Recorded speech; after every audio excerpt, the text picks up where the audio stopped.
Hello students, अभी तक C plus plus के ऊप्स टॉपिक पर हमने समझा ऊप्स के कैरेक्टरिस्टिक्स, क्लास, ऑब्जेक्ट, ऑब्जेक्ट के थ्रू हम क्लास के मेंबर्स किस तरीके से एक्सेस कर सकते हैं, एक्सेस मॉडिफायर समझा, क्लास के अंदर मेंबर फंक्शन डिफाइन करना और क्लास के बाहर मेंबर फंक्शन डिफाइन करना सीखा। हमने सीखा कि हम एरेज किस तरीके से बना सकते हैं क्लास के अंदर। हमने समझा कि हम हमारे मेंबर फंक्शन की नेस्टिंग कैसे परफॉर्म कर सकते हैं और प्राइवेट मेंबर फंक्शन किस तरीके से डिफाइन कर सकते हैं और मैनिपुलेट करके किस तरीके से प्राइवेट मेंबर फंक्शन को हम मेन फंक्शन के अंदर यूज कर सकते हैं। इसके बाद हमने ये भी समझा था कि हमारे जो ऑब्जेक्ट्स होते हैं उनका मेमोरी एलोकेशन किस प्रकार से होता है, मेंबर फंक्शंस और डेटा मेंबर्स को किस तरीके से मेमोरी एलोकेट होती है, कब होती है। हमने ये भी जाना कि स्टैटिक डेटा मेंबर्स क्या होते हैं और स्टैटिक मेंबर फंक्शंस क्या होते हैं। अब हम यहां पर पढ़ने वाले हैं एरेज ऑफ ऑब्जेक्ट। सबसे पहले इस टॉपिक को पढ़ने के लिए हमें यह समझना जरूरी है कि एरे होता क्या है। हमने एरेज बहुत अच्छे से डिटेल में सी प्रोग्रामिंग लैंग्वेज में भी पढ़े हैं और सी प्लस प्लस में भी पढ़े हैं। तो अगर आपको एरेज टॉपिक में थोड़ा सा भी अगर कंफ्यूजन है तो आप सी प्रोग्रामिंग लैंग्वेज के उस वीडियो को जाकर देख सकते हैं। अगर चाहें तो सी प्लस प्लस में भी देख सकते हैं, बट काफी ज्यादा ब्रीफ में आपको सी लैंग्वेज में मिलेगा। सो यहां पर हम एक शॉर्ट रिकैप करते हैं कि array is a collection of similar data items stored at contiguous memory locations and elements can be accessed randomly using indexes of the array। मैंने आपको क्या बोला, एरे क्या है? कलेक्शन ऑफ सिमिलर डेटा, एक जैसा डेटा, होमोजेनियस कलेक्शन होता है। सभी डेटा या तो इंटीजर टाइप के होंगे सभी एलिमेंट्स, या तो सभी फ्लोट टाइप के होंगे, या तो सभी कैरेक्टर टाइप के होंगे। सो collection of similar data stored at contiguous memory locations। that means contiguous memory location का मतलब क्या हो गया कि एक के बाद मेमोरी लोकेशंस उनको मिले हैं। contiguous memory locations and elements can be accessed randomly using indices of the array। हम array के एलिमेंट्स को randomly एक्सेस कर सकते हैं, randomly यूज कर सकते हैं हम हमारे array के इंडेक्स वैल्यूज को यूज करके। तो हमारा जो एरे होता था, हमारे पास अगर एक एरे है ए, उसको सिंगल डायमेंशनल एरे को हम इस तरीके से डिफाइन करते थे, 0 index, 1 index, 2 index, 3 index and 4 index, 1 2 3 8 2। सो ये हो गए हमारे एलिमेंट्स की वैल्यू, एलिमेंट्स के मेमोरी इंडेक्स। ये हो गया एरे है हमारा 5 साइज का, ये होता था हमारा एरे। अब आते हैं हम वापस हमारे ऊप्स वाले लॉजिक पर, क्लास के लॉजिक पर। जब हम क्लास को डिफाइन करते थे तो वो ऑब्जेक्ट का सिर्फ स्पेसिफिकेशन होता था, उस क्लास को मेमोरी एलोकेट नहीं होती थी। मेमोरी एलोकेट क्लास को कब होती थी? जब हमारा ऑब्जेक्ट क्रिएट होता था। तो यहां पर अब हम जो चीज पढ़ने वाले हैं, एरेज ऑफ ऑब्जेक्ट, यहां पर भी हमारा एरे क्या होगा? क्लास टाइप का एरे होगा, जो कि हम उसको बोल सकते हैं array of object. That means हमारे ऑब्जेक्ट्स को स्टोर करेगा ये एरे। यहां पर एक जो सिंगल सिंगल एलिमेंट्स हैं, ये सब इंटीजर टाइप के एलिमेंट्स हैं, इसकी जगह पर हमारे यहां पर ऑब्जेक्ट स्टोर करेगा एरे। और उस एरे का टाइप क्या होगा? जो कि क्लास का टाइप होगा। क्योंकि इस एरे के टाइप को हम किस तरीके से डिफाइन करते थे? इंट A5, और अगर इसको वैल्यूज हम दे रहे हैं तो 1 2 3 8 एंड 2, इस प्रकार देते थे हम सिंगल डायमेंशनल एरे को। तो यहां पर ये जो एरे है ए, उसका टाइप क्या होता था? इंटीजर डेटा टाइप, जिसकी साइज है 5, जिसके एलिमेंट्स है ये। सो उसी तरीके से हमारे जो एरे ऑफ ऑब्जेक्ट्स हैं, उनका जो टाइप होगा वो होगा हमारा क्लास का टाइप, जो हमारी क्लास है उसका टाइप होगा। फिर हमारे एरे का नाम होगा, जो कि हमारे हम किसी भी नाम से बना सकते हैं। यहां पर हमारी जो साइज होगी वो हमारे नंबर ऑफ ऑब्जेक्ट्स, हम कितने एज एलिमेंट्स यूज करने वाले हैं। और यहां पर क्या होंगे? हमारे ऑब्जेक्ट्स होंगे, हर एक ऑब्जेक्ट हर एक एलिमेंट होगा, वो कहलाता है हमारा एरे ऑफ ऑब्जेक्ट्स। इसका सिंटेक्स किस तरीके से लिखते हैं हम? सबसे पहले लिखेंगे हम क्लास का नाम, सो क्लास नेम। उसके बाद हम लिखेंगे हमारे ऑब्जेक्ट का नाम, जो कि एरे का नाम रखेंगे, हम पूरे एरे ऑफ ऑब्जेक्ट्स का नाम रखेंगे। तो यहां पर हम लिख सकते हैं ऑब्जेक्ट नेम,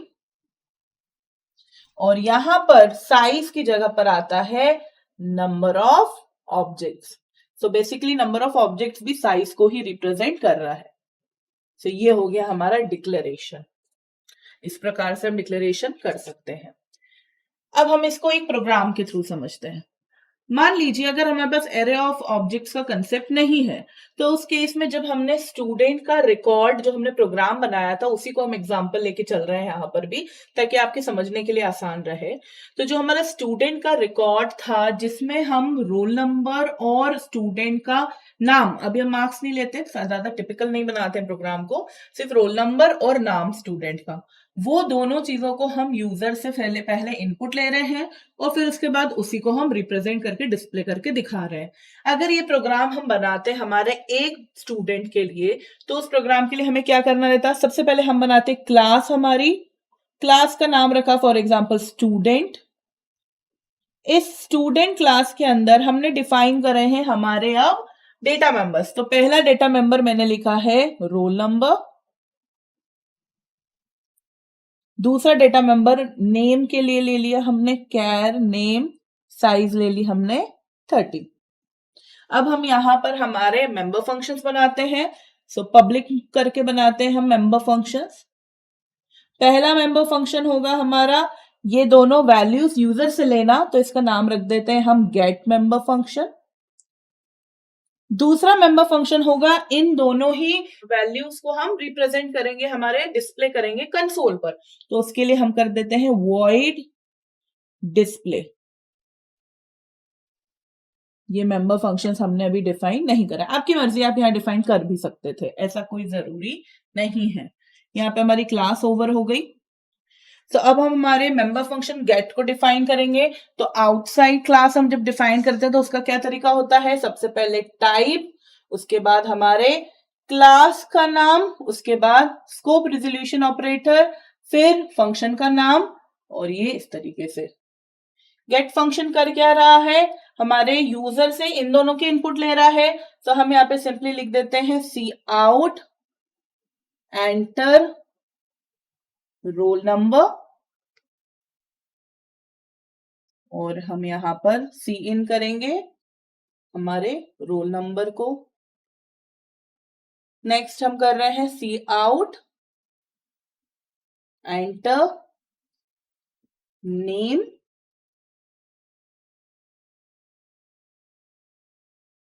और हम यहाँ पे सी इन करेंगे जो हमारा कैरेक्टर टाइप का बनाया हुआ है नेम। राइट, इस तरीके से हमने यूजर से यहाँ पर वैल्यूज ले ली हैं और हमारा यहाँ पे ये फंक्शन ओवर हो गया। नेक्स्ट फंक्शन जो है हमारा डिस्प्ले फंक्शन, उसका क्या काम है, तो डिस्प्ले फंक्शन भी हम क्लास के बाहर डिफाइन कर रहे हैं। तो हमारा टाइप, देन हमारा class name, scope resolution operator, function name. Display function कर क्या रहा है, हमारे रोल नंबर और नेम की वैल्यूज को क्या कर रहा है, सिर्फ यूजर को डिस्प्ले करके दिखा रहा है कंसोल पर। तो यहां पर हम लिखेंगे cout slash n roll number equals to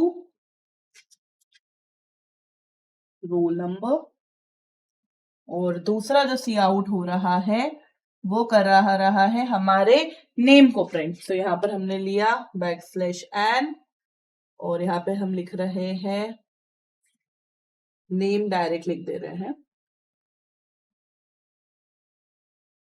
ये हमारा डिस्प्ले फंक्शन यहां पर ओवर हो गया है। नेक्स्ट अब हमारे पास मेन फंक्शन के अंदर हम क्या करेंगे, इन दोनों ही फंक्शन को ऑब्जेक्ट के थ्रू कॉल कर देंगे। तो यहां पर हमने लिखा हमारे क्लास का नाम और ऑब्जेक्ट क्रिएट करा हमने एस नाम का, S dot gate function, S dot display function. यहां पर हमारे दोनों ही फंक्शन कॉल हो गए हमारे ऑब्जेक्ट के थ्रू, और ये रिटर्न 0। अब जो हमारा कंसोल पे प्रिंट होगा डेटा, वो हमारा इस एक ऑब्जेक्ट के लिए, एक स्टूडेंट के लिए हमारा रोल नंबर नेम हमारा डिस्प्ले हो जाएगा, और हम यूजर से भी ले लेंगे।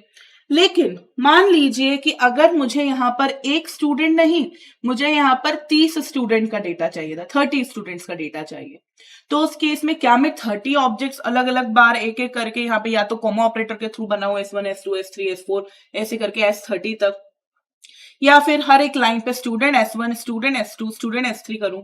और जब ये करूंगी तो फिर मुझे S1 dot get, S2 dot get, S3 dot get, S4 dot get, that means हर एक ऑब्जेक्ट के लिए इंडिविजुअल मुझे गेट फंक्शन कॉल करना पड़ेगा, हर एक ऑब्जेक्ट के लिए इंडिविजुअली मुझे डिस्प्ले फंक्शन कॉल करना पड़ेगा, तब जाकर मैं 30 स्टूडेंट्स का डेटा कंसोल पर डिस्प्ले करवा पाऊंगी। सो यहां पर कॉन्सेप्ट आता है एरेज ऑफ ऑब्जेक्ट का। सो हम हमारी उस प्रॉब्लम को ओवरकम करने के लिए अब यहाँ पर हम एरेज ऑफ ऑब्जेक्ट का कॉन्सेप्ट लगाएंगे। एरे बनाने के लिए हमें सबसे पहले यहाँ पर हमारा स्टूडेंट का नाम, जो मैंने आपको सिंटेक्स बताया था वही सिंटेक्स हम डिस्कस कर रहे हैं। हमारे क्लास का नाम लिखना है स्टूडेंट, तो हमने लिखा है यहाँ पर स्टूडेंट। फिर हमको ऑब्जेक्ट का नाम लिखना है, सो मैंने यहाँ पे ऑब्जेक्ट का नाम लिखा S, और फिर हमको लिखना है number of objects, that means हमको साइज लिखना है। तो हम यहाँ पर ज्यादा साइज भी लिख सकते हैं, फिर हम यूजर से पूछ लेंगे कि हमें कितने स्टूडेंट्स का डेटा रिफ्लेक्ट करवाना है। तो यहाँ पर मैंने साइज ले लिया है फॉर एग्जाम्पल 30, ये अपर लिमिट है।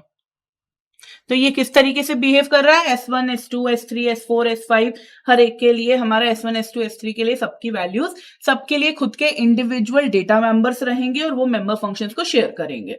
तो यहां पर हम अब यूजर से पूछ लेते हैं cout enter number of students. हम यहां पर यूजर से पूछ रहे हैं, ये हम यहाँ पे इंट n नाम का एक ले लेते हैं वेरिएबल जो नंबर ऑफ स्टूडेंट्स को सेव करेगा। सो cn n, फाइन। अब इसके बाद हमने जब यूजर से ले लिया है नंबर ऑफ स्टूडेंट, तो हमको एक चीज याद करना है वापस पीछे जाकर कि हम एरे की वैल्यूज यूजर से रन टाइम पे किस तरीके से एक्सेस करते थे, किस तरीके से लेते थे इनपुट। हम फॉर लूप का यूज करते थे, तो वही चीज कॉन्सेप्ट हम यहां पर करेंगे। यहां पर भी हम फॉर लूप लिखेंगे, फॉर इंट आई, हमने एक वेरिएबल बना दिया, इंडेक्स वैल्यू 0 से स्टार्ट होगा, कहां तक जाएगा, condition I is less than n, क्योंकि 0 से स्टार्ट हुआ है तो n-1 तक वर्क करेगा। Next I plus plus. इस फॉर लूप के अंदर हम क्या कर रहे हैं, हमारे गेट डेटा फंक्शन, जो हमारा गेट फंक्शन है उसको हम कॉल कर रहे हैं। तो उसके लिए हम यहां पर एस आई, इसी प्रकार हम एरे का भी इंडेक्स करते थे, डॉट गेट फंक्शन। सो ये हर एक आई की वैल्यू के लिए, हमारे हर एक ऑब्जेक्ट के लिए ये एरे गेट फंक्शन को रन करेगा। नेक्स्ट अब हमको पुट फंक्शन करना है, तो int I equals to 0, I is less than n, I plus plus. Please आपको ये मत सोचना कि फिर से आई को इक्वल्स टू 0 क्यों करा, वो आई क्यों नहीं यूज कर सकते थे, क्योंकि वो आई की तो वैल्यूज चली गई मैक्सिमम वैल्यू तक, तो हमें आई को रीइनिशियलाइज करना पड़ेगा, फाइन। और क्योंकि ये एक ब्लॉक के अंदर बना था आई, यहां पर इंट आई जो हमने बनाया था, तो उसका स्कोप यहीं तक था जो कि डिस्ट्रॉय हो गया, तो हमें नया वेरिएबल बनाना पड़ा। अगर हमने उस वेरिएबल को यहां पर बनाया होता तो वो वेरिएबल खत्म नहीं होता, हम उसको सिर्फ इनिशियलाइज करते वापस 0 से। सो यहां पर हम S I dot display data, तो यहां पर हमने डिस्प्ले करा दिया हमारे डेटा को, और यहां पर हमारा प्रोग्राम इंट मेन ओवर हो गया, रिटर्न 0 लिख दिया हमने। तो इस तरीके से हम यहां पर एरे ऑफ ऑब्जेक्ट्स क्रिएट कर सकते हैं। यहां पर हमने करा क्रिएट, उसके बाद हमने, अब ये जो हमारा एरे है वो इस तरीके से बन गया है, S1, S2, S3, S4, जितने भी आपको ऑब्जेक्ट्स बनाने हैं उन सबके इंडेक्स वैल्यू इस तरीके से वर्क करेंगी, फाइन। और इन सभी के पास खुद की इंडिविजुअल रोल नंबर और नेम का डेटा मेंबर की कॉपी है, और मेंबर फंक्शंस को ये सब शेयर करेंगे। ये हमने ऑब्जेक्ट मेमोरी एलोकेशन के टाइम पर समझा है। तो इस तरीके से वर्क होता है हमारे एरेस ऑफ ऑब्जेक्ट का। हम यहाँ पर कुछ एडवांटेजेस समझ लेते हैं एरेस ऑफ ऑब्जेक्ट का, फिर हम इसको प्रैक्टिकली भी इंप्लीमेंट करेंगे। एरेस ऑफ ऑब्जेक्ट का पहला एडवांटेज है कि ये मल्टीपल ऑब्जेक्ट को स्टोर कर सकता है एक सिंगल नाम के अंदर। दैट मीन्स यहाँ पे सिर्फ एस के अंदर हमने 30 ऑब्जेक्ट्स तक को स्टोर कर सकते हैं। अगर इस लिमिट को मैंने 100 कर दिया तो 100 को भी कर सकते हैं हम। नेक्स्ट जो हमारे पास फायदा है इसका वो ये है कि हम एरेस ऑफ ऑब्जेक्ट के थ्रू रैंडमली हमारे ऑब्जेक्ट्स के डेटा को एक्सेस कर सकते हैं इंडेक्स नंबर के साथ में। हम यहाँ पर जिस तरीके से एरे को एरे डॉट, हम एरे इस तरीके से लिख देते थे, यहाँ पे लिखते हैं हम array2, इस तरीके से लिख देते थे। तो इसका मतलब होता था हमारा हमारा second index value, right, second index पर जो एलिमेंट रखा है। उसी प्रकार हम यहाँ पर अगर S2 हमको करना है, S2 ऑब्जेक्ट का पता करना है, तो हम रैंडमली उस इंडेक्स वैल्यू को यूज करके कर सकते हैं। यहाँ पर एक सिंगल वेरिएबल हमारा जो डेटा है उसके लिए मेमोरी जो स्टोर हो रही है वो सिंगल वेरिएबल के लिए हो रही है। तो इस तरीके से हमारा टाइम रिड्यूस हो रहा है और मेमोरी भी बच रही है। तो चलिए अब हम इसको प्रैक्टिकली इंप्लीमेंट करके देखते हैं।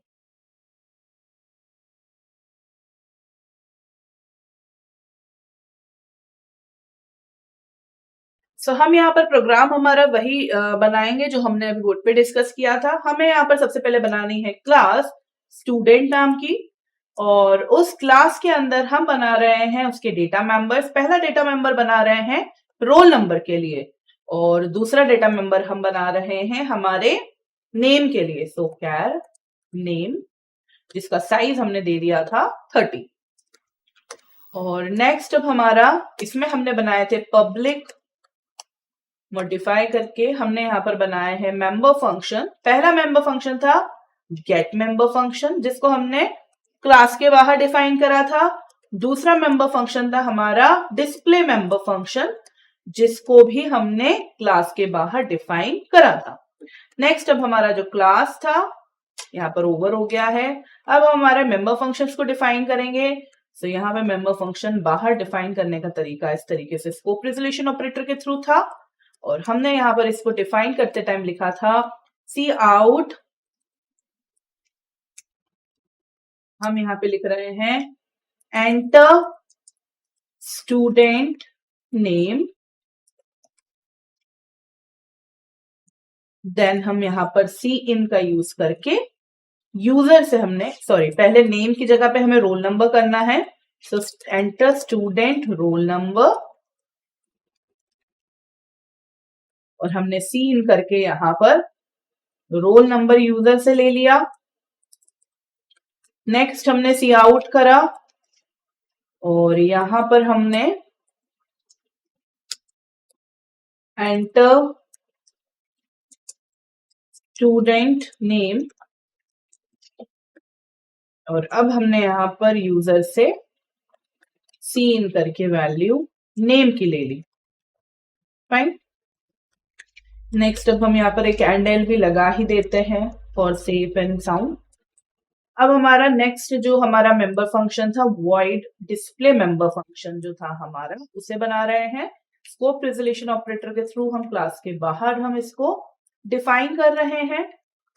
यहां पे हमने सी आउट एंटर करना नहीं, हमें तो रोल नंबर और नेम डिस्प्ले कराना था। So roll number equals to, या फिर कॉलन का भी यूज कर सकते हैं हम यहाँ पर, और यहाँ हमने रोल नंबर प्रिंट करा दिया। नेक्स्ट हम एंड भी ले लेते हैं। इसके बाद हमने यहाँ पे प्रिंट कराया है हमारा नेम। तो यहाँ पे प्रिंट हो गया इस तरीके से नेम, और नेक्स्ट हमने फिर एंड ले लिया। ये हमारा डिस्प्ले फंक्शन यहाँ पर ओवर हो गया है। अब हम यहाँ पर इंट मेन फंक्शन के अंदर हम बनाएंगे हमारा एरे ऑफ ऑब्जेक्ट्स। तो पहले लेंगे हम स्टूडेंट का नाम, उसके बाद लेंगे हम ऑब्जेक्ट का नाम, फिर हम लेंगे साइज। CLR हमने फंक्शन ले लिया। इसके बाद अब हम यूजर से बोल रहे हैं कि हमें बताओ एंटर नंबर ऑफ ऑब्जेक्ट्स या फिर नंबर ऑफ स्टूडेंट्स, राइट। और इसको हम लेते हैं न्यू लाइन से, और यहां पर हमने सी इन करा।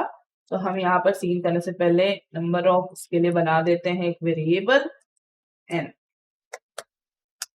नेक्स्ट अब हमने यहाँ पर फॉर लूप का यूज करके हम यहाँ पर बना रहे हैं हमारा एक एरेस के लिए वैल्यूज स्कैन करना है। तो i is less than n and i plus plus. यहां पर हम इस लूप के अंदर S I dot gate function को कॉल कर रहे हैं। नेक्स्ट फॉर लूप जो होगा हमारा, उसके अंदर हमने अगेन सेम हमारा i equals to 0, i is less than n, i plus plus, और यहां पर भी हमने कॉल किया है हमारे डिस्प्ले फंक्शन को। तो ये डिस्प्ले फंक्शन यहां पर कॉल हो गया, राइट। हमने दो फॉर लूप को यूज करके यहाँ पर हमारे दोनों ही फंक्शंस को कॉल कर लिया है। अब एक सवाल जो आपके मन में आया होगा, और आया होगा, स्वाभाविक स्टूडेंट हो, सो फॉर लूप में, एक ही फॉर लूप में हमने गेट और डिस्प्ले फंक्शन क्यों नहीं लगा दिया?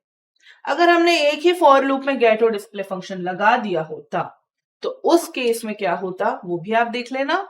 नहीं लगाएंगे तो भी क्या होगा देख लेना आप। Okay,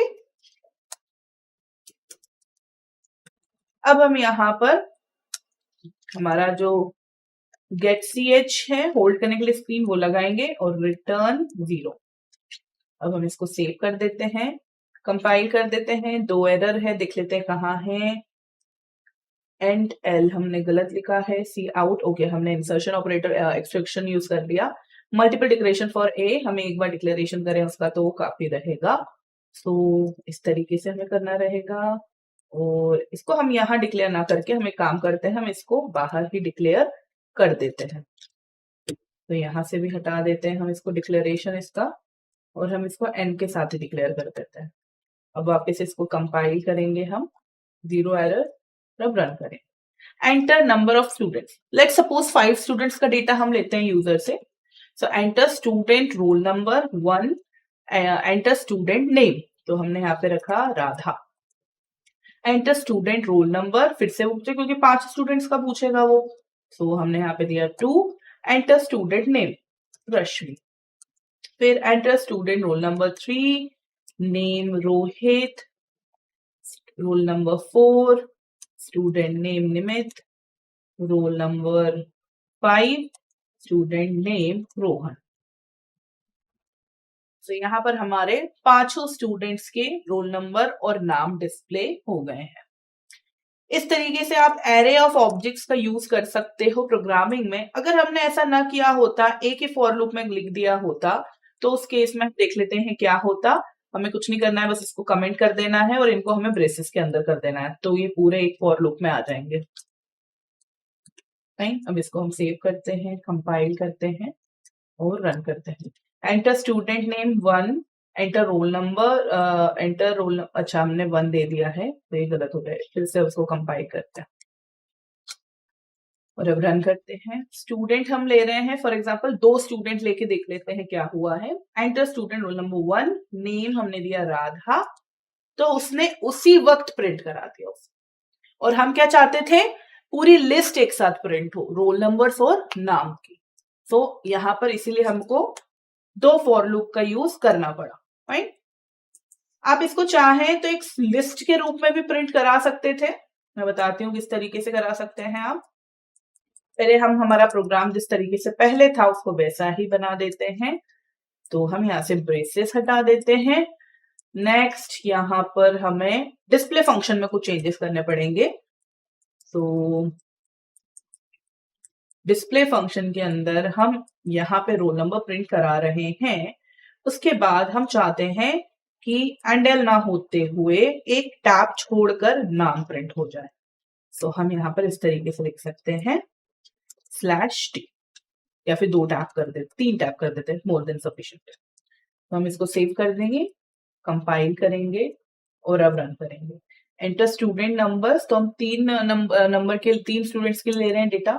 first roll number Radha, second roll number Rashmi, last यहाँ पे हम रोल नंबर दे रहे हैं 3 और नेम दे रहे हैं निमित। तो ये हमारा एक लिस्ट के रूप में आ गया है, हमारा स्किप सीक्वेंस /t की वजह से। Roll number 1 name Radha, roll number 2 name Rashmi, roll number 3 name Nimit. तो यहाँ पर हमने एरे ऑफ ऑब्जेक्ट्स के थ्रू एक प्रोग्राम बनाया है।